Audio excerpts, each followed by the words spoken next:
questão dos pesquisadores brancos que têm um olhar sobre negro, e isso já acontece desde os primórdios da universidade aqui no Brasil, né? A gente tem o Guerreiro Ramos, que vai falar sobre esse olhar do negro, o olhar do branco sobre o negro, né, no Brasil. E que esses pesquisadores que seriam nossos aliados, né, eles vão, por não se racializarem, né, enquanto brancos, eles vão escolher falar do negro e do saber negro, das danças negras, sob o viés do folclore, certo? E que vai dissolver essa questão da racialização, das questões étnicas, das tensões étnico-raciais que a gente tem aqui, dentro desse contexto das danças negras. E aí ela vai aparecer sob vários nomes, né, vários termos, danças folclóricas, danças populares, que tem a ver justamente com esse projeto de uma formação da identidade nacional, que já acontece já desde um tempo, que vai dissolver, né, a cor dessa cultura, que é negra, enfim, como o Flávio falou, que é também indígena, né, mas de modo geral o processo é de embranquecer, né, essa cultura. Esse movimento se passa por cima justamente desse diálogo que sempre aconteceu, que é da influência dessas danças negras sobre os saberes que a gente considera como sendo brancos, né, que é o balé clássico, que são as danças modernas, e as danças contemporâneas que se apresentam como brancas hoje também. Certo? Então, enfim, eu falei do Balanchine, né, que teve uma influência direta ali do Arthur Mitchell, né, nessa revolução que ele faz no balé, e isso é muito pouco mencionado. E as danças modernas como um todo, especificamente a técnica Graham, né, que tem uma influência forte de danças negras, e isso passa batido, né. Eu perguntei para a professora, vem cá, a senhora pode citar algum negro, lembra? Eu contei isso na outra... Pode citar algum negro como coreógrafo ou como professor? Ela pegou o alvo e ele e apresentou. Não tinha a menor ideia de quem eram as pessoas que ela poderia citar. E isso é uma falha nossa. Isso é uma falha nossa, enquanto artista negro também. Né? Enquanto artista negro. Porque nós temos que levantar a bandeira o tempo todo. Nós temos que falar por nós. E durante muito tempo, e ainda vamos continuar por um bom tempo, nós somos o objeto de estudo. Nós não somos os fazedores de estudo. É necessário a gente pensar em outras formas de fazer história, né, em formas mais rizomáticas que seja, mas também é necessário a gente revisitar e revisar esse cânone da história da dança, né, tanto no Brasil quanto no mundo, tendo em vista esses trânsitos, esses fluxos que acontecem, né. Uma prática onde, quando nós, ao falarmos, nós nomeemos. Então, fulano de tal, cuja epistemologia da família bibliográfica negra é esta, estamos falando disto. Porque isso também ajuda a nos situarmos e a nomear que essa impressão de que não tem, e porque não tem, não é que não tem. E dá nome, inclusive, a outra face também, né, do que foi colocado aqui como a dança branca, de que não acontece, com as práticas que não acontecem, onde essas práticas, né, de branquitude aparecem, a gente dá nomes, né, pontuar onde.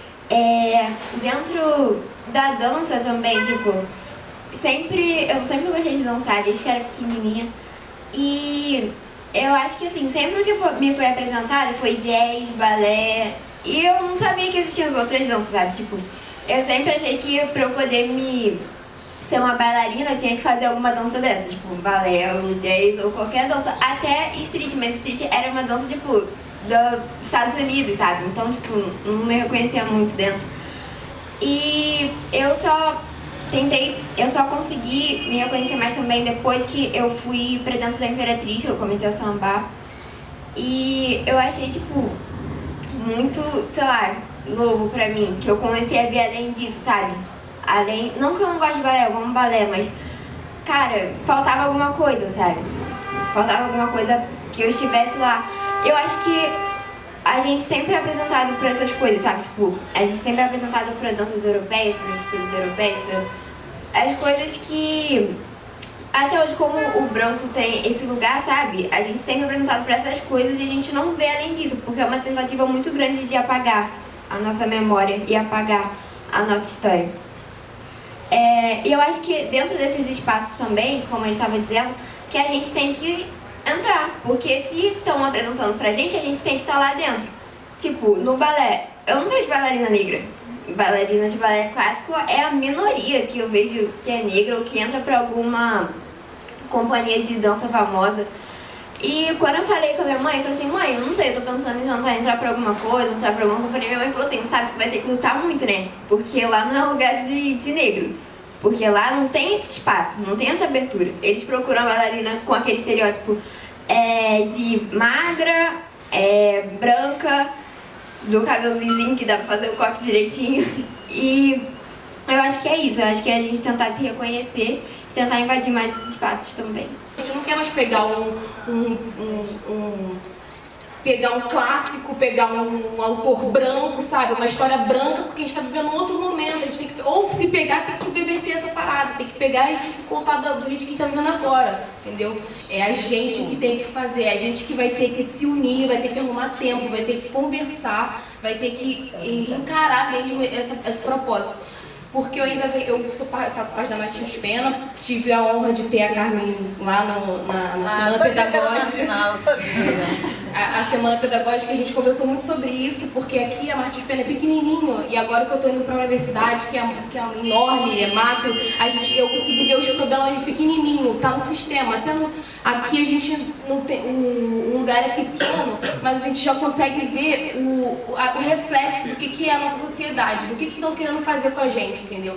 Eles vêm desde o tempo da colonização fazendo isso com a gente, eles querem tirar o nosso conhecimento, eles não querem que a gente tenha esse tipo de aprendizado, eles não querem. Então é a gente que tem que ir atrás, não é a gente esperar que chegar lá o professor vai continuar falando da Europa, da visão dele, do estudo que ele tem. Tu acha que ele vai levantar a bunda para estudar? Não vai, porque o que eu escuto é que os professores, mas não, desconstrução aí é o tempo de cada um, mas eu não vou ficar escutando o professor branco falar da Europa, não, aí eu tenho que correr atrás dos conhecimentos. Tá aí, gente, o mundo tá aí, as coisas estão aí, e a gente que tem que correr atrás. O saber não está só nos mestres, né? Pelo contrário, os mestres, para existirem, precisam ter os aprendizes, né? E é esse diálogo que torna o mestre mestre. Ele não é mestre porque ele se diz mestre, ele é mestre porque ele se faz. E isso é tempo, né? A questão é como a gente pode tratar dessa assimetria de conhecimentos, desse abismo que existe de reconhecimento de saberes e fazer da universidade uma pluriversidade, ou seja, que outros saberes sejam legitimados tanto quanto os saberes de matrizes europeias que a gente já conhece, que a gente vai ter lá a ementa, a bibliografia, quem a gente lê. Mas quem é que a gente vê? Quem é que a gente viu em casa? Será que esse conhecimento que a gente tem em casa, ele tem espaço na universidade? Aonde que ele tem espaço? Eu me lembro muito do mestre Darcy dentro do IFIX, dentro da faculdade, na FRJ, e como isso foi potente. Muitos mestres não se reconheciam, ainda ficam assim, quando eles chegam, que são, até hoje, que são idolatrados, eles ficam assim, ó, tipo assim, gente, mas é o que eu faço, é um negocinho. Muitos se reconheceram mestres pela gente. Que eles não tinham noção que eram mestres, que tinham os saberes que eles têm. Muitos até tinham vergonha de dançar. Nem todos foram Darcy, não, gente. Mestre Darcy do Jogo da Serrinha, não. Ele pegou aquilo tudo como autoestima. Ele valorizou, ele botou nos palcos. Aí o que aconteceu? Tchum, todo mundo. Ninguém deu também esse doutorado. Até mesmo o reconhecimento que ele merecia. Caracoles, cara. Sabe o que é devolver a terra? Ó, aqui, ó. Sabe o que é devolver a terra, o que é da terra? Mas enquanto essa terra está em movimento, dá esse reconhecimento de verdade. É disso que eu estou falando. Cira e Eusébio fizeram parte de um movimento na Unicamp, na década de 90, aonde a própria universidade, os próprios professores, os próprios artistas entenderam que a universidade precisaria legitimar o que ele naquela época chamou de professor artista. Ou seja, pessoas que vieram para esse quadro de docentes na época e que não tinham mestrado e doutorado, porque não existia em dança essa quantidade de gente. O Eusébio Lobos não foi o primeiro, foi um dos primeiros doutores em dança no Brasil. Mas que ele já veio para o doutorado com lugar de mestre de capoeira, de mestre da própria jornada, da própria trajetória, dessa outra cosmogonia que a universidade não reconhecia no mesmo lugar. Então ele, diferente da Inaicira, fez a trajetória até o doutorado, mas fez acompanhando o seu lugar de mestre e se dando esse lugar de mestre. Eu sou um mestre de capoeira que está dentro da universidade, que trouxe meu conhecimento, que trava as raízes da minha família e que aqui ocupa esse lugar.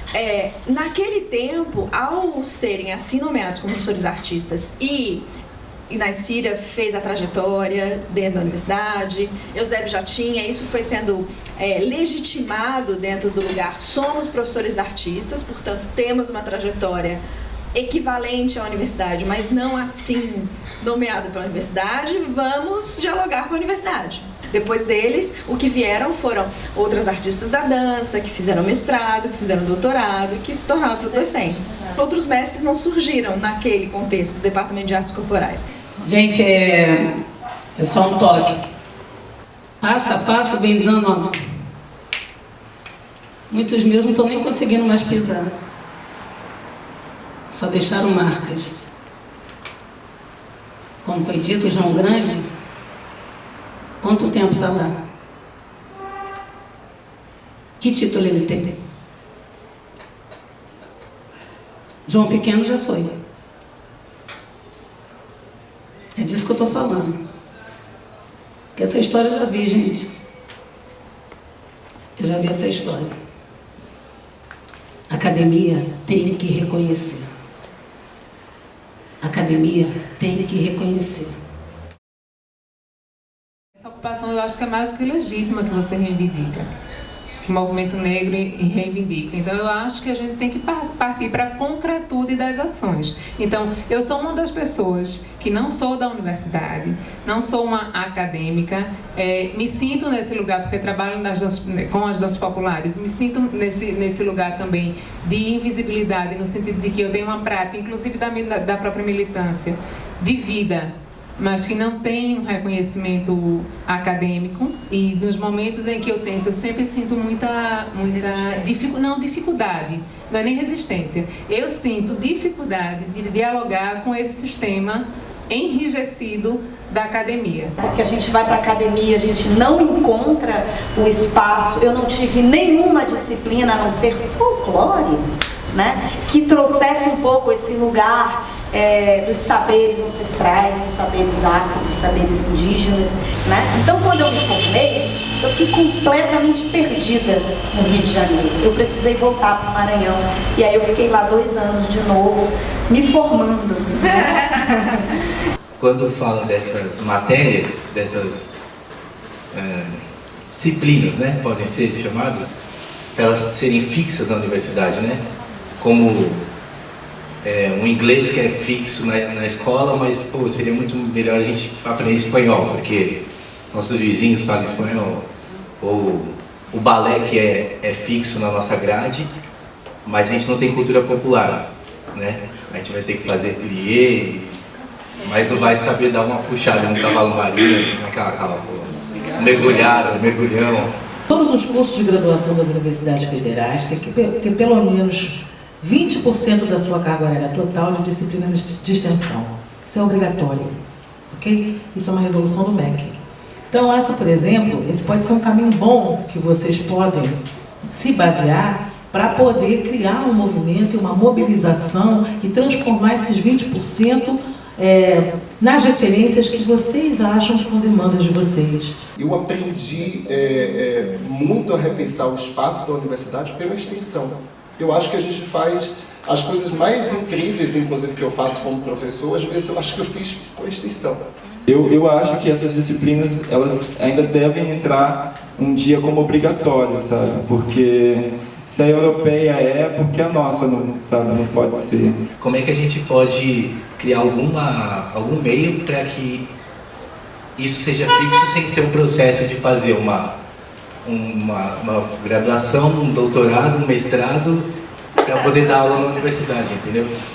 Eu ouço as falas, eu entendo as urgências, mas eu também entendo que tem um processo histórico de como que certas instituições se formam e por que elas se formam. Então eu fico tentando também entender, fazer um discurso que coloca em questão sobre a importância da extensão, eu acho perigoso. Assim, acho perigoso porque do que eu vejo, a mesma coisa, a UFRJ tem lá as disciplinas que dão nome de disciplina antigo, se chama folclore, por exemplo, que ocupa boa parte da carga horária dos alunos, onde eles aprendem as danças brasileiras, matrizes afrodiaspóricas, etc.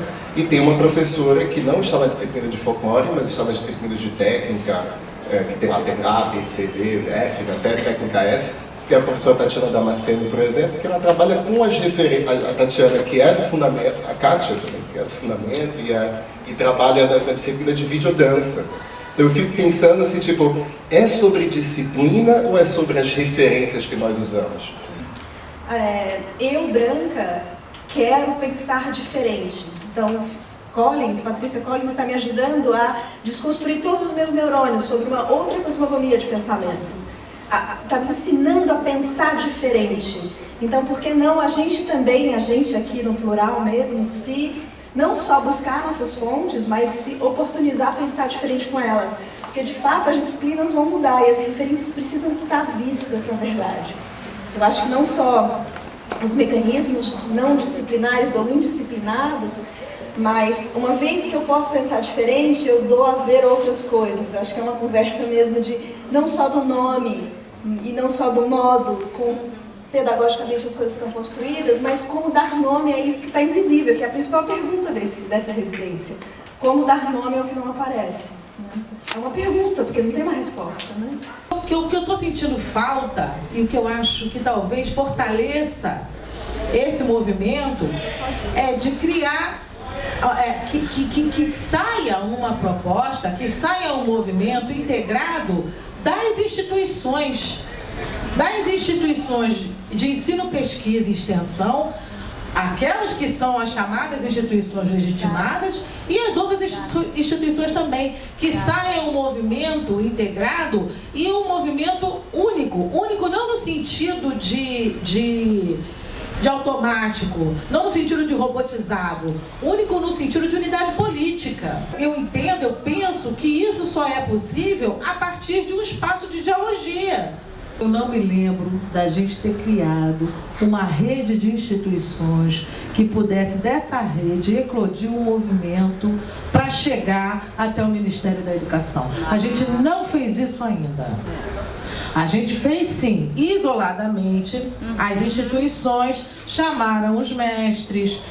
Os mestres que eu estou falando não são só os mestres populares, não. Mestres babalorixás, as mestras e alorixás, enfim, né? Isso as instituições fizeram. Aliás, fazem, inclusive. Eu acho que a gente precisa retomar um pouquinho da onde a gente parou. E tornar e criar esse espaço integrado. E desse espaço sair um movimento, ser fortalecido um movimento político e a gente criar um projeto integrado que possa ser levado ao Ministério. Esse espaço aqui é um espaço dessa tentativa. Eu acho que um espaço como esse precisa ser amplificado. Como nós somos muitos, e eu digo muitos mesmo, muitos, a gente precisa pensar concretamente em como a gente vai se articular para poder fazer nascer esse projeto integrado e chegar até lá. Estratégia número 1 é a gente de fato imaginar que o mapeamento vai dar corpo a essa história que não está contada e que não está não está visualizada. Na verdade, ela está super bem azeitada, mas ela não está visível. Segunda estratégia, a gente tentar imaginar se existe um mestre, do tamanho do mestre, dos mestres que a gente quer trazer para dentro, que já está lá dentro e que pode ser essa espécie, entre aspas, de Marte, ou seja, essa figura que vai imaginar essa articulação lá dentro. Opção 3, que era o que eu queria ter dito desde que eu sentei aqui e não consegui, é a gente não ir necessariamente pela via da institucionalização. Estou muito cansada, obrigada. Universitária, mas governamental. Eu queria chegar aí, porque eu sinceramente intuo que aí tem mais poder do que na universidade. A universidade vai nos enrolar, com todo respeito à universidade. O tempo da universidade depende do outro tempo. O que significa governamentalmente? Começar a convencer políticas afirmativas, que era onde eu queria chegar, aqui não é homenagem, é estrutural e contínuo. Eu acho que aí tem mais força do que na universidade. Eu acho que também é importante a universidade, porque a gente tem que registrar, a gente tem que escrever, a gente tem que publicar, a gente tem que publicar, a gente tem que dar nomes, né? Mestre King foi embora. É disso que eu tô falando. Mestre King foi embora. Dona Mercedes. Sabe? Dona Mercedes foi embora daqui a pouco. Até o enterro dela teve dificuldade, velho. Exatamente, sabe? A gente daqui a pouco, Joãozinho da Gomeia, que deu aula para Mercedes, quem ninguém fala. Quantos estão aí que nós precisamos levantar essa poeira, sabe? Essas pessoas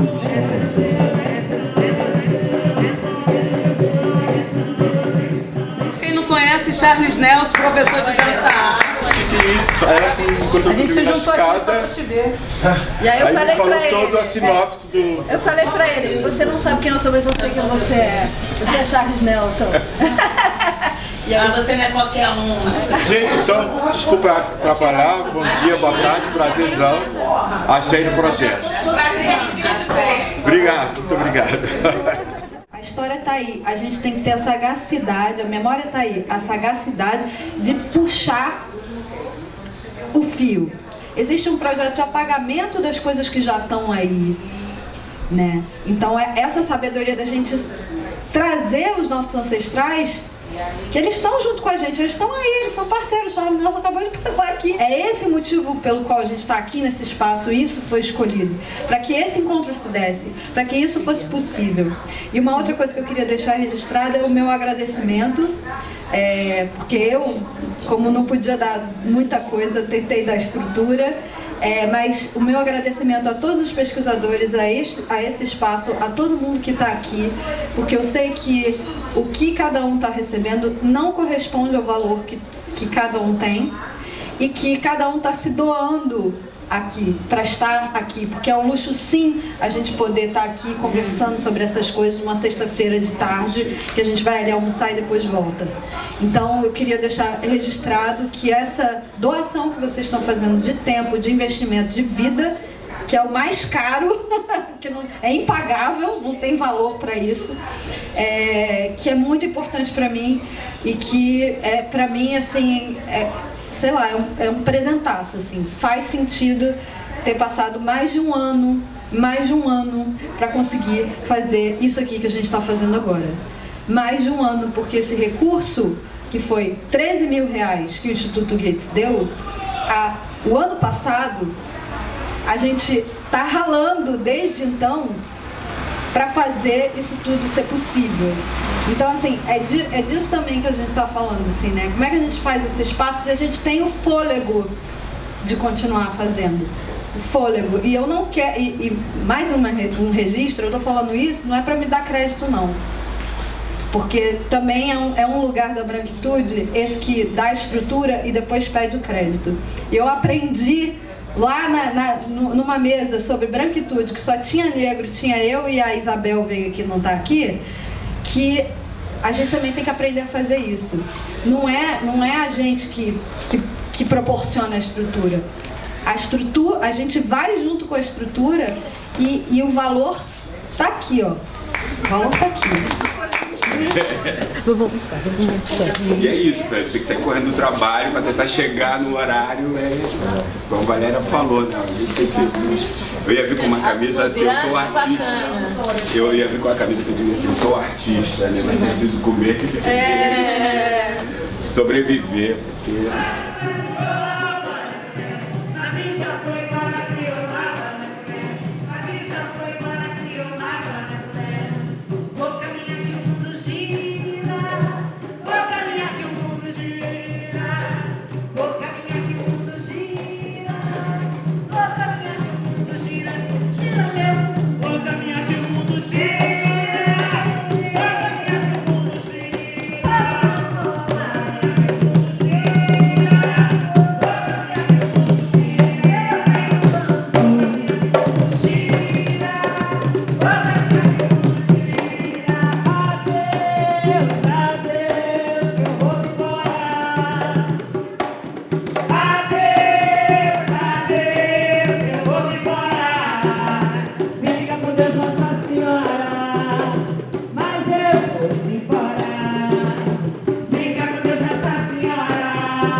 de parar a pensar.